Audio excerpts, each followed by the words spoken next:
The shooting range owner, Tom, looked at the newly arrived woman with suspicion. "Have you ever fired a gun before?" he asked condescendingly. The woman nodded quietly. "Once or twice," she said in a soft voice. The regular customers, retired military men and competition shooters, snickered. Just minutes later, they would learn that this woman hadn't shot once or twice, but was one of the world's best sharpshooters. Silver Creek Shooting Range was the pride of Riverdale, a small town in Idaho. Founded in 1982 by retired police chief Thomas "Tom" Miller, the facility had grown and expanded over time to become the most comprehensive shooting training center in the region. Built on 10 acres of land, the range was equipped with indoor and outdoor shooting areas, tactical training courses, simulation rooms, and state-of-the-art equipment. It offered various services from firearms training classes to private security certification programs, from hunting courses to competition preparation.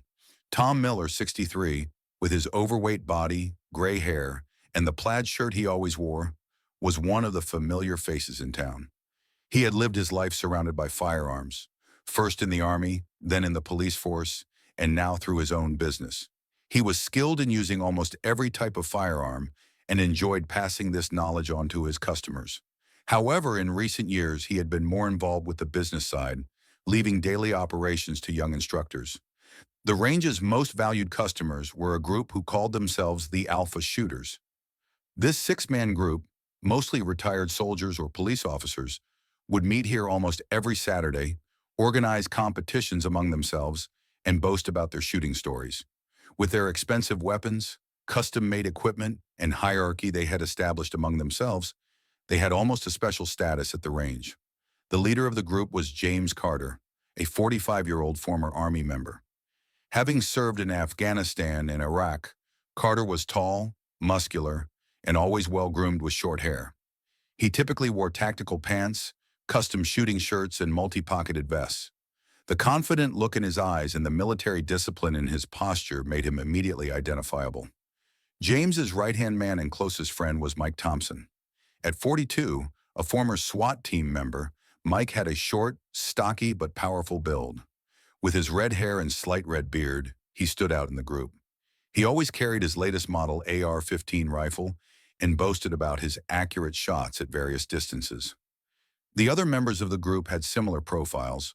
Retired police officer David Jackson, private security company owner Ryan Williams, ballistics expert and former FBI agent Eric Miller, and local gun shop owner Steve Cooper.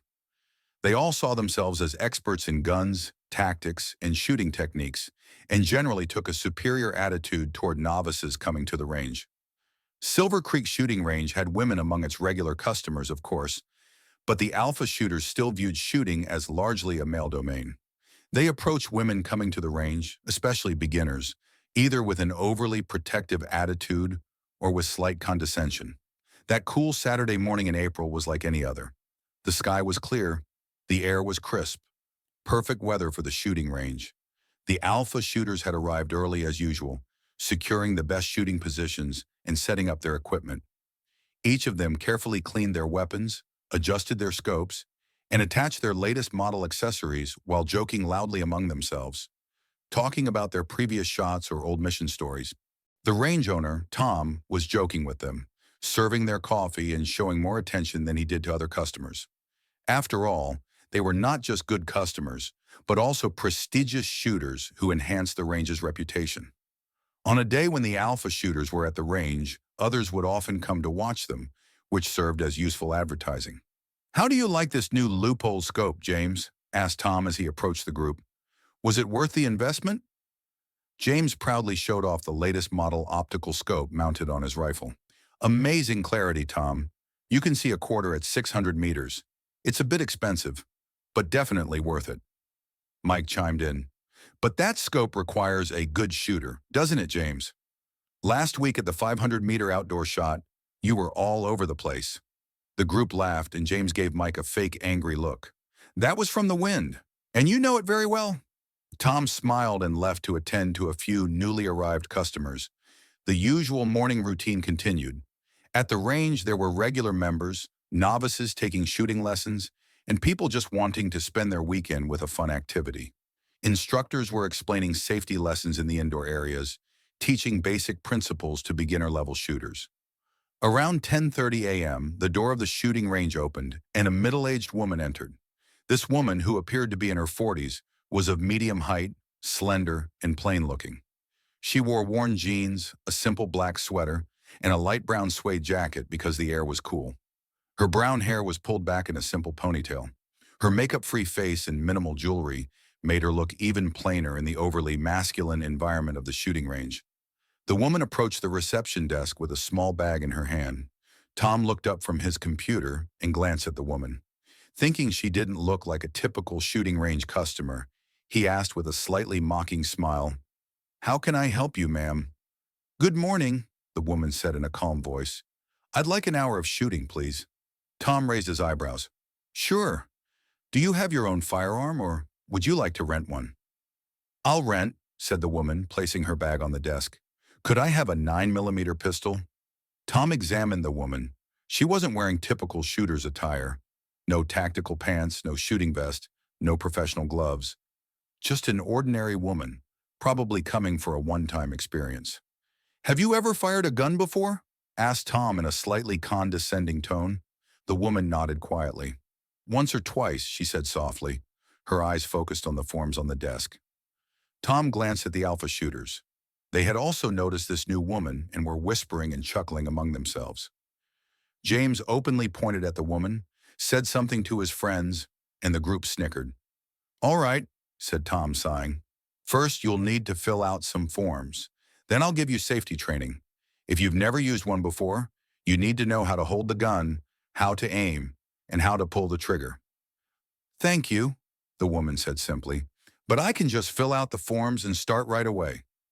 Tom was a bit uncomfortable with the woman's confidence. Usually novice shooters, especially women, would be more hesitant. "Are you sure? Safety is our priority, and—" "I'm sure," said the woman, smiling. "I'll just take a few shots." Tom reluctantly agreed and handed her the necessary forms. As the woman wrote the name Katherine Reynolds, Tom watched with interest. When the form was completed, he gave her a 9mm Glock pistol, ear protection, eye protection, and some ammunition. "You can use booth number 7, said Tom to Katherine, who stood with the equipment in her hands. "If there's any problem, the attendant will help." Katherine nodded and headed toward the shooting booths. As she passed, she heard loud comments and laughter from the area where the alpha shooters were. "Tom, didn't you used to give beginners a child's gun?" James called out, making his friends laugh. "Maybe she'd like to get a rose-patterned gun first," added Mike, trying to make the others laugh. Ryan also chimed in. "Be careful, you might ruin your manicure." Katherine ignored them and headed to booth number 7. This booth was, coincidentally, directly across from where the alpha shooters were, so the group could watch her every move. Katherine set up her equipment in the booth, put on her eye and ear protectors. She took out her gloves from her bag. These weren't standard range gloves, but professional shooting gloves, though no one noticed this. The gloves had slight wear marks on the fingers, as if they had been used hundreds of times. James and his friends were now openly watching her and laughing. "Get ready for the recoil, lady," James called out. "You might break your nails." "Maybe we should help," suggested Steve, grinning. "Isn't it the instructor's job to help beginners?" "No, no," said Mike. "Let's watch first." "Don't ruin the fun." Katherine acted as if she didn't hear them as she examined the pistol. She weighed the gun in her hand, checked the magazine, and examined the mechanism. Her movements appeared slow and methodical, but they were actually highly professional. She knew the weapon, understood how it worked. She adjusted her stance with the gun in her hand and took a shooting position. There had been a small but significant change in her demeanor. The shy, quiet woman was gone, replaced by a highly concentrated, confident shooter. Other shooters at the range were now watching her with curiosity. Most thought that the woman mocked by James and his team would probably fail. Maybe she would get scared at the first shot, maybe she would drop the gun, or maybe she would miss the target completely. Katherine took a deep breath, extended her arms, and aimed. Her stance was perfect, the balanced, stable, and safe stance of a professional shooter. Her thumb was on the side of the gun, her index finger outside the trigger guard, exactly as it should be. Her body was slightly leaning forward, her weight equally distributed on both feet. Then in one fluid motion, she fired 3 quick shots. The sound of the shots echoed through the range. But no one could tell what had happened at first. James and his friends leaned forward to see if the target paper had changed. Tom looked at the screen at the control console, and his eyes widened. All 3 bullets Katherine had fired had hit the dead center of the target, passing through almost the same hole. She had formed such a perfect group that from a distance, it looked like a single shot. Incredible, Tom muttered to himself. As a shooting range owner for 20 years, he had rarely seen such accuracy, especially from someone who said they had shot once or twice. Katherine lowered the gun, pulled the target paper toward her, and examined it. She looked pleased but not particularly impressed, as if this was normal for her. A slight smile appeared on her face as she looked at the target paper, but it quickly passed. The alpha shooters were now silent. James whispered something to the others, and they all approached Katherine's booth. There was no longer mockery on their faces, but surprise and a hint of respect. "Beginner's luck," said Mike loudly, but his voice lacked its previous confidence. "The first shot is always lucky." Katherine didn't even look at them. She just placed a new target paper, this time at a farther distance. She pulled the target back 25 meters, the maximum distance of the standard range. Most novice shooters couldn't even see the target at this distance. Then with incredible speed, she fired 5 more shots in succession. When Tom and the others looked at the screen, they were shocked by what they saw. All 5 shots were again in the center, forming a perfect group. The bullet holes were so close that they almost touched each other. "This is impossible," said James, his voice now sounding less confident. "How ... David, the quietest member of the group, was carefully watching Katherine. "Look at her stance," he said in a low voice. "This woman is a professional." Katherine placed a 3rd target paper, this time at the maximum distance. Then very quickly she fired all the remaining bullets. Each one hit the center of the target, forming a perfect group as if fired by a robot. Now the range was completely silent. Everyone was stunned by the extraordinary skill demonstrated by this ordinary-looking woman. Even the alpha shooters were watching silently, whispering among themselves. As Katherine was gathering her equipment, Tom approached the booth. "That was amazing, Ms. Reynolds," he said, his voice still trembling with astonishment. "Are you a professional?" Katherine smiled slightly. "I used to be." James and his group had now surrounded her, with mixed expressions on their faces, both curiosity and slight embarrassment. "Who are you?" James asked directly.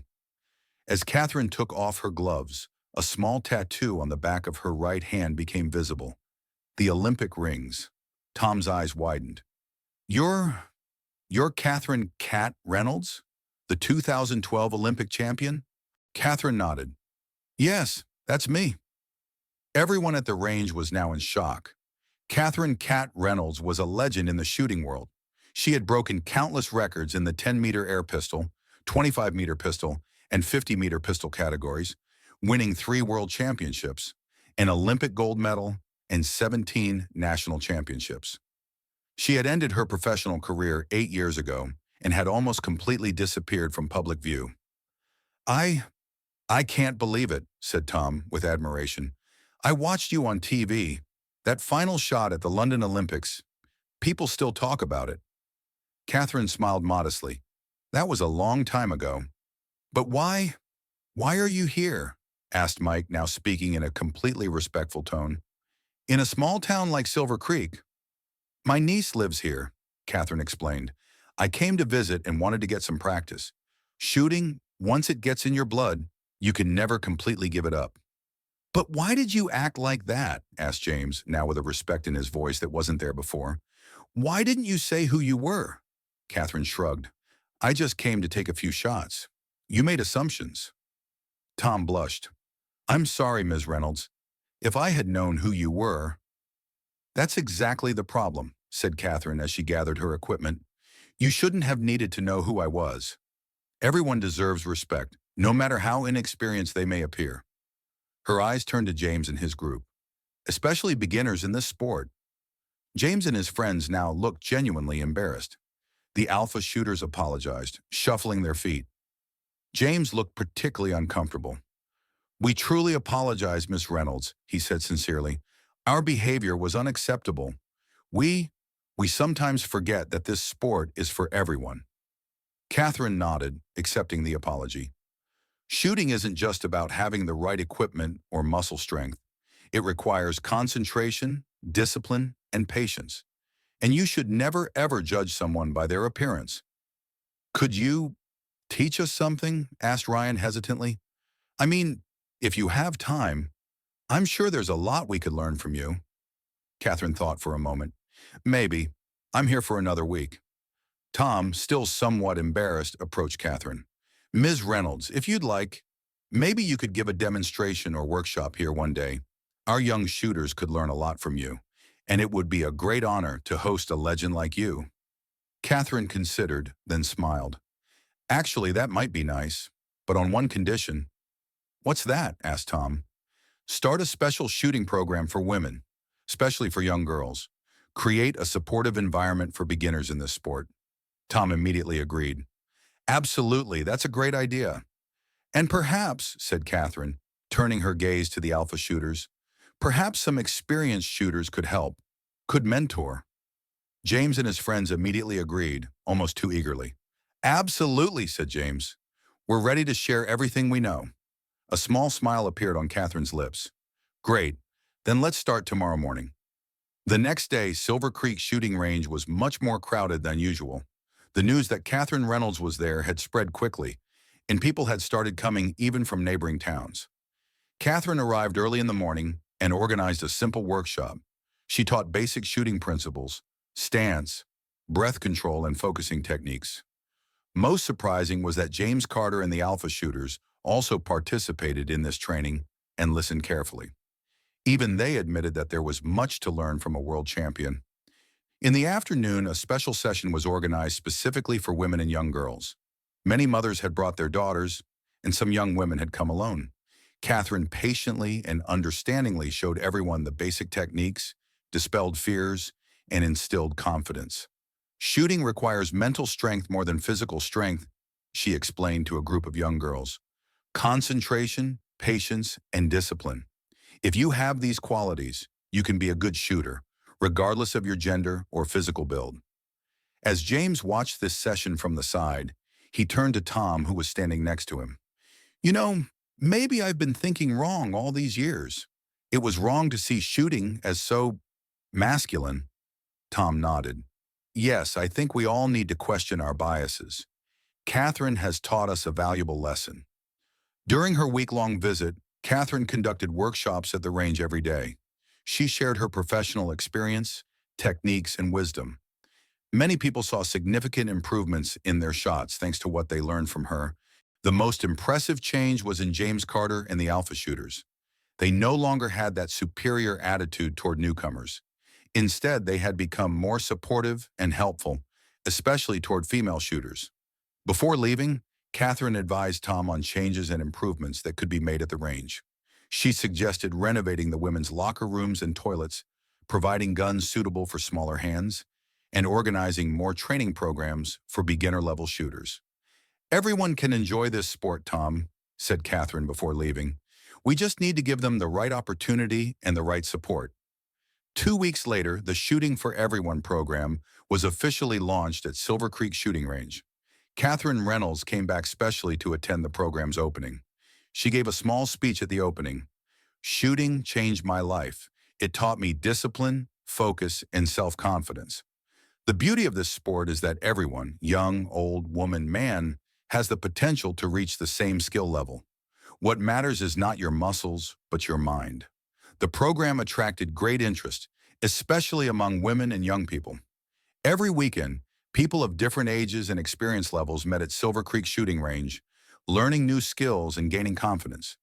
Most surprising was that James Carter and the Alpha shooters became the biggest supporters of the program. The group volunteered as instructors every week, providing mentorship to beginners. James particularly focused on young girls and helped them gain confidence in shooting. "Ms. Reynolds taught me an important lesson," James would tell new students. "True strength lies not in belittling others, but in seeing everyone's potential. And the best shooters are not always the most showy ones, but the most disciplined and patient ones." Tom Miller completely renovated the range. He created special areas for women and children, provided guns in more varied sizes, and organized special training programs for beginner-level shooters. Silver Creek Shooting Range was now not just a meeting point for talented shooters, but a place where everyone felt comfortable and welcome. 3 months later, a women's shooting competition was organized at the range for the first time. Participation exceeded expectations. About 50 women from different ages and experience levels participated in the competition. There were even some who came from other cities. The competition was a tremendous success and was widely covered in local media. A newspaper article titled "The Transformation at Silver Creek" described the impact of Katherine Reynolds' visit and the changes that followed. The article began, "Sometimes a single person can change a community's perspective." Katherine began visiting Silver Creek regularly. Every few months, she would come to conduct workshops, watch local competitions, and follow the development of the range. She had formed a close friendship with Tom, and they were constantly developing new ideas for the growth of the Shooting for Everyone program. 6 months later, Katherine said in an interview, "The change in Silver Creek shows how important inclusivity and diversity are in sports. Shooting has historically been seen as a male-dominated sport, but this is changing. Every day, more women and young girls are becoming interested in this sport, and incredible talents are being discovered." A year later, a competition called the Katherine Reynolds Cup was organized in Silver Creek. The competition was open to shooters of all ages, genders, and levels, and attracted nationwide interest. Katherine attended the opening specially and gave a speech. "A year ago, when I came to this range on an ordinary Saturday, I just wanted to take a few shots. But that day turned into one of the most meaningful experiences of my life. Silver Creek and the people here have proved that shooting can be not just a sport, but also a means of building community and bringing people together." James Carter was now one of the official instructors at the range and was running special programs for beginners. The alpha shooters now called themselves the mentor shooters and supported new shooters coming to the range. At the opening of the competition, James had an emotional moment when thanking Katherine. "Ms. Reynolds taught us not only to be better shooters, but also to be better people. Thanks to her, we learned that this sport is open to everyone and to never judge someone by their appearance." For Katherine Reynolds, that simple Saturday morning had been the beginning of a new career. She might have retired from professional competitions, but now she had found a new role, being a mentor, an inspiration, and a pioneer for inclusivity in the sport of shooting. After retiring, Katherine founded the Inclusive Shooting Foundation. This organization arranged shooting programs nationwide, focusing especially on women, young people, and disadvantaged groups. The Silver Creek model was the inspiration for these programs, and similar initiatives were started in many cities. The foundation's slogan was simple: "Shooting is for everyone." At the opening of each new program, Katherine would tell the same story. That day she went to Silver Creek, how she was belittled, and how she then created change. "Sometime," she would say, "you should let someone underestimate you, because then you get the satisfaction of showing them how wrong they were." Tom Miller, even after retiring, continued to take an active role at Silver Creek Shooting Range. He hung a large sign at the entrance of the range: "Success in shooting comes not from the brand of your gun or your clothes, but from your discipline and patience." Below the sign was the iconic photograph of Katherine Reynolds taking her Olympic shot. And to every new customer, Tom would tell this story. "One day, an ordinary-looking woman came in and said she had fired a gun once or twice. That day, we witnessed not only perfect shots, but also how misleading our prejudices can be. That experience changed this range and all of us forever." James Carter was now the organizer of the annual Katherine Reynolds Cup. The competition had become a nationally recognized event and attracted hundreds of participants each year. In every opening speech, James would remind, "Never judge a shooter by their appearance, because the ordinary-looking person in front of you might just be the best sharpshooter ever." Silver Creek Shooting Range was now recognized as a national model. It served as an example for inclusivity and diversity in the world of shooting sports. Many ranges were trying to copy their programs, initiating similar ventures. 3 years later, Katherine decided to move to Silver Creek. Small-town life had attracted her, and the sense of community here and the impact she had created had deeply affected her. Now she was managing the Inclusive Shooting Foundation from Silver Creek and instructing at the range a few days a week. "Sometimes life takes you to the most unexpected places," she said in an interview. "While receiving a gold medal on the Olympic podium, I could never have guessed that one day I would live in a small town and do the most meaningful work of my life here." Catherine's move to Silver Creek attracted more attention to the town. Shooting tourism developed, bringing economic vitality to the region. More importantly, a strong sense of community formed among the town residents. James and Katherine worked together on many projects. Most importantly, a shooting camp for disadvantaged youth. This camp aimed to teach discipline, focus, and self-confidence to at-risk youth. The program achieved great success and positively changed the lives of many young people. James once said to Katherine, "I want to thank you for what you said at the range that day. Everyone deserves respect, no matter how inexperienced they may appear." These words deeply affected me and changed my perspective. Katherine smiled. Sometimes the most important lessons come from the most unexpected situations. 5 years later, Silver Creek was awarded the Most Inclusive Shooting Program of the Year by the American Shooting Association. At the award ceremony, Tom, James, and Katherine took the stage together. When Tom took the microphone, he gave an emotional speech. This journey began with a woman bravely challenging prejudices. Katherine Reynolds showed us not only how to make perfect shots, but also how to create a more inclusive and supportive community. This award is proof of her vision and our willingness to change. When Katherine Reynolds took the microphone, everyone in the hall stood up and applauded for a long time. In her speech, she explained how her experience at Silver Creek had changed her life and called on all shooting ranges to create more inclusive and supportive environments. "Shooting can help people discover themselves, overcome their limitations, and gain confidence," she said. "But this is only possible if we create an environment where everyone is welcomed, supported, and respected." Today, Katherine "Kat" Reynolds is recognized not just as an Olympic champion, but also as an agent of change in the shooting world. That ordinary Saturday morning in Silver Creek unexpectedly changed both her life and the fate of a small town forever. "As I always say," Katherine tells young shooters, "focus not on the target, but on your own potential, because the real obstacle is not the target in front of you, but the limitations placed by those around you and yourself." Another sign at the entrance of Silver Creek Shooting Range perfectly summarizes this philosophy. "No one is judged by their appearance here. We only measure your shooting skill, and we help you improve this skill, whoever you are." And the same story is still told to every new shooter, how an ordinary-looking woman changed an entire community with a single shot. What did you learn from this story? Have you ever been judged by your appearance? Or have you judged someone that way? Share your experiences in the comments. If you like this story, don't forget to subscribe to our channel and turn on notifications. We'll be back every week with similar inspiring stories. Which country are you watching from today? Let us know in the comments. Remember, true talent is always within us, and appearance never reflects the potential inside.